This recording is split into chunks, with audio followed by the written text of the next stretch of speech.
feriado de Páscoa registrou presos, abre aspas, amontoados em delegacias e viaturas da polícia em Porto Alegre. Mais uma vez, a falta de vagas no sistema prisional do Rio Grande do Sul chama a atenção da sociedade. Para analisar o tema, nós contamos com a presença do ex-comandante-geral da Brigada Militar, Paulo Roberto Mendes, e com o mestre em Ciências Criminais, Saulo Marimon. Boa noite, sejam bem-vindos. Boa noite. Bom, vamos começar primeiro, né? O problema dos presos em viaturas já virou recorrente aqui no estado. Antes de nós discutirmos as questões macro, que solução a curto prazo a gente pode pensar para essa situação dos presos dentro de viaturas, nas calçadas, especialmente ali no Palácio da Polícia? Vamos começar com o Saulo, depois do Coronel, e a gente vai invertendo a ordem. Bom, bem, boa noite a todos. Muito obrigado, Bibs.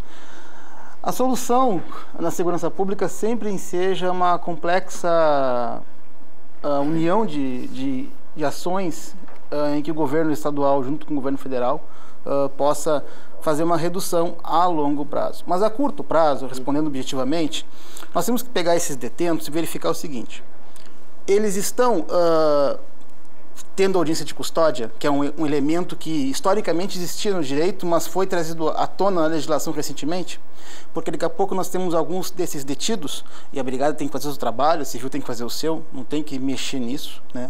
Quem dá o juízo de valor da detenção é o juiz de direito, né? Tem que verificar se a condição desse cidadão, desse detido, desse infrator, desse suspeito, se ele tem a possibilidade de uma prisão domiciliar ou se é necessário o encarceramento. O Brasil hoje é o terceiro país do mundo em encarceramento. Nós temos mais de 700 mil pessoas cumprindo pena no Brasil, em regime fechado. Isso sem, nos regimes, aliás, estou dizendo, isso sem contar quem cumpre pena alternativa, que dá mais de 1.200.000. A pergunta é, encarcerar está resolvendo da forma que está fazendo? E eu acredito, Bibs, que vai piorar. Porque os projetos do atual ministro da Justiça, Sérgio Moro, vão no sentido de dificultar a progressão de regime, que, por exemplo, já que estamos falando, recentemente falamos aqui na TV Ubra sobre o caso Lula, existe a hipótese agora de, neste ano, ele ir para uma progressão de regime, que é o regime semiaberto. Então, nós temos que pensar nisso. Queremos essa situação de encarceramento em massa? Está funcionando. Eu nem vou discutir se está funcionando, porque nunca funcionou. As pessoas acreditam que o direito penal é a solução dos problemas da sociedade. E nunca foi, nunca se prestou a isso. Nós estamos lotando as cadeias com pessoas que de repente eram primários e que daqui a pouco vão para sobreviver dentro da instituição prisional, eles vão ter que se unir a uma facção. Aí sai do sistema prisional para o semiaberto, ele tem dívidas, não falo nem financeiras, que pode ser, porque literalmente há uma espécie de privatização do corredor para dentro da cadeia pública de Porto Alegre. Até ali, de lá para dentro da galeria, são eles que resolvem. A Brigada faz lá o que a gente chama na gíria de jerica, a revista na cela 2 vezes por semana, mas quem apita ali, que vai ficar esse aqui, não ficou, esse aqui está com um problema aqui com a gente, vai para outra galeria, vai para o seguro, que é quando a pessoa está com risco iminente. Então, nós temos agora, tivemos a Páscoa, né? Sim. Nós temos a Páscoa, o Natal, são 2 contos interessantes, né? Histórias com Coelhinho e Papai Noel, e nós temos um terceiro conto, que é a Lei de Execução Penal. Pela Lei de Execução Penal, cada preso individualmente tem direito a 6 metros quadrados. Não existe. Bom, Coronel Mendes, também seja bem-vindo. Como é que a gente... A pergunta, na verdade, é se existe primeiro uma solução em curto prazo. Existe uma solução? O senhor consegue apontar? Boa noite a todos, né? Nossos cumprimentos, agradecendo o convite. Eu quero dizer que nós já temos um antagonismo aqui, né? Porque a polícia, né? No particular, assim, a Brigada Militar, e essas áreas da ciência antropológicas, aí, sociais, aí nós temos discussões homéricas aí, né? Porque eles entendem de uma forma e nós entendemos exatamente o contrário, viu? O Marimon falando aí que temos 700 mil, tem um pouco preso, tinha que ter muito mais. A sociedade não aguenta mais esse processo aí, né? De coisa. Nós não temos que nos preocupar com o número de prisão. Eu acho que a viatura da Brigada não tem que ficar ali também, não é papel dela, porque isso causa um outro prejuízo para a sociedade. Porque enquanto ela está lá, depois de cumprida a sua parte, apresentando o preso, dicas de passagem que, em regra absolutamente geral, são presos de alto poder ofensivo, não é coisas de furtos, né? E E a brigada, ficando com a viatura lá, ela desprotege a sociedade, que é o papel dela. Então vamos começar por aí. Agora o que fazer? Eu, se eu fosse comandante da brigada, eu mandaria botar lá um corrimão, um banco de madeira, com algemas, e eu deixar eles presos lá, porque isso não é o problema da brigada. Isso é outro problema. Nós estamos discutindo numa outra vez. Né?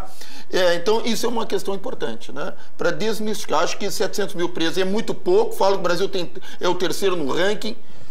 Que bom que fosse o primeiro. Nós temos uma população muito grande, né? E o Código Penal, que o Marimon colocou ali, que naquela questão toda ali, eu digo que o Código Penal, para mim, ele tem que ser temido pelo bandido. E hoje ninguém teme mais nada. O princípio da autoridade foi pro saco. Não existe mais isso aí. E prova disso que a sociedade não aguenta mais isso aí. Né? Ser assaltado, ser vilipendiado todo santo dia. Isso aí é uma vergonha para um Estado democrático de direito, no meu entendimento. Marimon também falando, e eu pegando os ganchos aqui, né, que me permitem, a questão da custódia. Né? Eu tenho uma opinião muito clara sobre a custódia.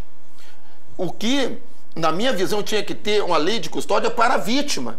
É a vítima que tem que ser alvo lá do magistrado, do Ministério Público, para ele identificar imediatamente e ser resguardada pelo poder estatal sobre aquele que cometeu o delito contra ela. Aí não o contrário. Quer dizer, aí o preso lá, que cometeu o crime, vai lá para o juiz para fazer uma conversa fiada, em regra, e ser eventualmente beneficiado. Quer dizer, eu não vejo muito sentido nisso aí. Esse é um processo que o Brasil tem colocado em prática nos últimos anos, de fazer com que as punições sejam colocadas sempre mais brandas, né? E o que a gente tem visto ao longo dessa história recente aí é a criminalidade violenta se expandindo cada vez mais. O número de homicídios, números de roubos, né, vulgarmente chamando de assaltos, é uma coisa incontrolável. Então, me parece que a questão é exatamente esse ponto. Com relação também, e fechando, a questão do sistema penitenciário, vamos combinar entre nós, né, Marimon? O Estado foi muito fraco, né, nesses últimos anos. Onde o preso é cuidado por preso, se a gente ser isso num país de primeiro mundo, aí eles vão rir de nós. E eu digo isso porque eu tive nos Estados Unidos, num grande presídio lá, e quando eu fiz algumas perguntas lá, como essa questão íntima aí, a visita íntima, essa questão do cara fazer bagunça lá dentro, o diretor da casa lá riu de mim. Eu acho, bom, de repente meu inglês já está horrível, não é muito bom mesmo. Não, é porque lá não tem isso aí, lá tem parlatório, não tem contato. Aqui preso cuida de preso, se a gente contar isso em Portugal, eles vão rir de nós. Né? O Estado abandonou o sistema penitenciário há muitos anos, né? E está na situação que está. Agora, o que nós vamos ter que fazer para isso aí? Nós não podemos mexer nas prisões, né? Então tem que achar uma forma disso aí, dar emprego para eles aí, em lugares aí que nós temos, a Ilha do Presídio, outros tantos lugares aí pelo Estado, pelo Brasil, mas não liberar. Já que a gente começou a falar sobre a quantidade de presos no Brasil atualmente, e não vamos generalizar, alguns especialistas dizem o seguinte, abre aspas, o Brasil prende muito, mas prende mal.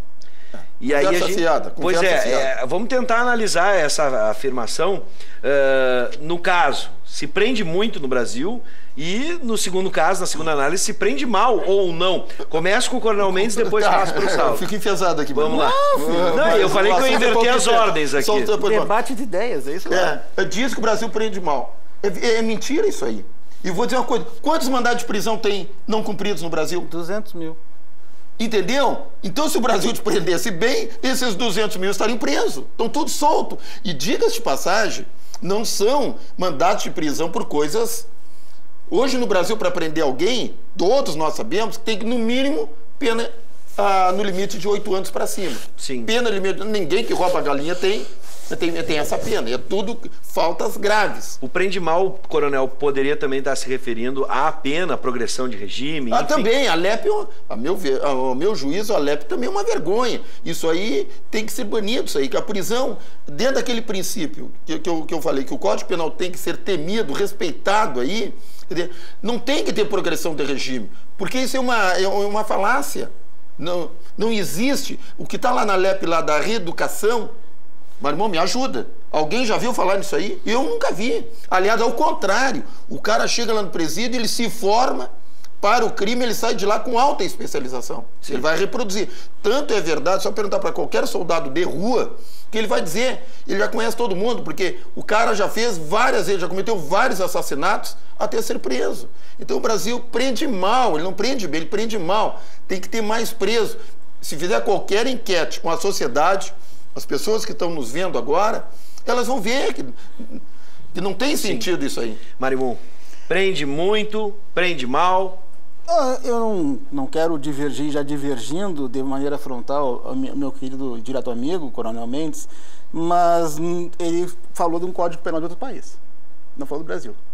Desde 1990, antes da Constituição da República 38, em 90, passou-se a uma ideia de que nós tínhamos que criar o que a gente chama de direito penal de emergência, aumentando penas. Nós criamos os crimes hediondos que não existiam, nós aumentamos a pena do tráfico de drogas para 5 a 15 anos, nós criamos uma pena mais alta para o roubo, para o sequestro de morte, que é 24 a 30 anos de prisão, de reclusão. Ou seja, nós estamos, a única redução, a única mudança que foi que a gente chama de desencarceramento do usuário de drogas, que era da antiga lei a 63, 68 para 76, artigo 16, mudou para o artigo 28, que aí sim tem uma mudança de foco. Agora, em 90 nós tínhamos 200 mil presos, hoje temos mais de 700 mil presos, e nós estamos entupindo as cadeias, literalmente. Pergunto para o senhor sabe fazer matemática? Quanto é que é 40 vezes 2? Olha, 80. O pouco que sei de matemática como comunicador é 80. Na cadeia pública é 200. Nós entupimos, botamos os caras dormindo de valete lá dentro. Nós não temos o Pronatec, que foi um programa para tentar ressocializar o preso, agora está a passos lentos. O que eles fazem de trabalho lá dentro da cadeia? É costurar bola, costurar roupa de hospital. Ou seja, a sociedade não quer saber desse cara, mas esse cara vai voltar. E tem que ressocializar sim, porque cadeia foi feita para tirar a pessoa que cometeu um delito, um fato típico, ilícito e culpável? Sim. Mas se nós colocarmos e depositarmos essas pessoas lá dentro da forma que estamos fazendo, e nós estamos fazendo, a tendência é que essa pessoa retorne ao meio social, e deve retornar, porque não temos pena de morte ou prisão de caráter perpétuo no Brasil, vai voltar pior. Ou seja, a sociedade deve se preocupar com a execução penal. Não quero saber da sua conta bancária, mas o senhor, o que o senhor faria com 15 mil reais no mês? Dá para fazer muita coisa? Não, depende. Se eu fosse do mundo do crime, eu compraria em drogas, não, mas que é o que acontece no dia a dia. Esse valor que eu lhe dei para o senhor é o valor que a SUSEP investiu nesse mês.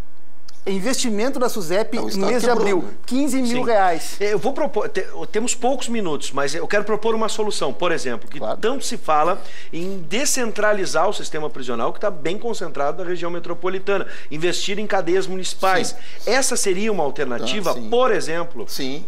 Agora, frente à crise que os municípios enfrentam, né? Não, o município como ente jurídico, ele tem que ter estrutura para atender a sua população, senão ele não pode ser município. Ele tinha que ter lá um hospital, ele tinha que ter lá uma cadeia para cuidar os seus presos, né? Ele tinha que ter lá a Brigada Militar, a Polícia Civil, os órgãos de Estado, né? Mas hoje, ou pelo mínimo há algum tempo a gente tem percebido, que os municípios, que a população não quer saber de preso. Como se aqueles presos viessem para lá do espaço espírita. Então tinha que ter preso, né? Também nós sabemos que essas casas de contenção grande, como o Presídio Central, por exemplo, tem lá 3, 4, 5 mil presos lá, isso aí não resolve o problema, tem que ser casas menores. Mas também é verdade que o Estado não tem condições disso aí, todos nós sabemos, então não adianta a gente ficar num mundo que não existe. Então tem que levar sim, mas só para concluir ali, olha, tu sabe qual é a reincidência da Justiça Militar dos brigadianos? Não. É 0,2%. E tu sabe por quê? Não. Pela certeza da punição. Lá é duro, o Código Penal Militar não é fácil. Agora, olha a reincidência do Código Penal, ninguém respeita. Então o cara não tá nem aí, ele vai matando 1, 2, 3, 4 e segue a fila. É só trazer aqui o doutor Amorim, lá do júri, que ele vai relatar isso aí. Entendeu? Isso é uma vergonha. O doutor Amorim é uma figura. Bom, assim, no bom português, se a gente quer mudar esse quadro de encarceramento em massa, nós temos primeiro o seguinte: verificar delitos que podem ser, que a pena pode ser alternativa, uma pena até mais longa alternativa, uma pena de prestação de serviço à comunidade. Mas isso já tem, né? Não, mas maior, inclusive... Maior, mais de 8 anos? Não, assim, ó, que ele fique mais tempo trabalhando em prol da comunidade. Mas tu acredita que essa turma aí trabalha? É a melhor forma... Basta fiscalizar, né?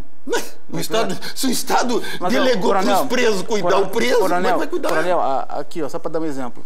As pessoas, como ele bem disse, não querem saber dos seus criminosos. Mas, por exemplo, tivéssemos uma pequena cadeia numa cidade como Alvorada ou Cachoeirinha, a sua cadeia... Pequena cadeia em Alvorada? 250 mil habitantes? Não, mas não tem nenhuma.